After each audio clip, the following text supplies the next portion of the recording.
Hello guys, last വീഡിയോയിൽ ഞാൻ പറഞ്ഞില്ലായിരുന്നോ ടർക്കിഷ് എയർലൈൻസ് നമുക്ക് വേണ്ടി ഹോട്ടൽ ബുക്ക് ചെയ്തു, ഫ്ലൈറ്റ് മിസ്സായപ്പോൾ. അപ്പോൾ ഇതാണ് അവർ തന്ന ഹോട്ടൽ. നല്ല സൗകര്യമുള്ള ഹോട്ടലായിരുന്നു. ഹിൽട്ടൻ്റെ ഒരു ഹോട്ടലായിരുന്നു. നല്ല വാഷ്റൂമും ഭയങ്കര ക്ലീൻ ആയിട്ടുള്ള നല്ല സർവീസായിരുന്നു. അപ്പം ഒരു 2 മണിയൊക്കെ ആകുമ്പം എൻ്റെ ഫ്ലൈറ്റിന് വേണ്ടിയിട്ട് ഷട്ടിൽ അവർ ഏർപ്പാടാക്കിയിട്ടുണ്ടായിരുന്നു.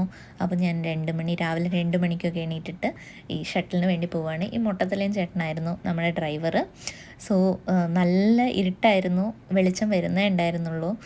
പക്ഷേ സിറ്റി ഭയങ്കര ആൾക്കാരൊന്നും പുറത്തില്ലെങ്കിലും ഭയങ്കര ലൈറ്റ്സൊക്കെ ഇട്ടിട്ട് കാണാൻ നല്ല ഭംഗിയായിരുന്നു. എനിക്കാണെങ്കിൽ രാത്രി പ്രത്യേകിച്ച് ഈ 2 മണി സമയത്തൊക്കെ ആൾക്കാർക്ക് ഉറക്കം വരുന്ന സമയമാണല്ലോ. അപ്പോൾ എനിക്ക് പേടിയായിരുന്നു ഈ ഡ്രൈവറായിട്ട് ഉറങ്ങിപ്പോകുമെന്ന്. പുള്ളിയുടെ ഭാവം അങ്ങനെ തന്നെയായിരുന്നു. പുള്ളി ഒരു ഉറക്കം തൂങ്ങിയ ഭാവമായിരുന്നു.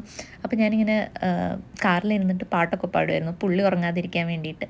നമ്മുടെ കാര്യം നമ്മൾ നോക്കണമല്ലോ. അങ്ങനെ 4 മണിയാകുമ്പോഴേക്കും എയർപോർട്ട് എത്തി. ലാസ്റ്റ് ടൈം ശരിക്കും കാണാൻ പറ്റില്ലല്ലോ, ഒന്ന് ചുറ്റി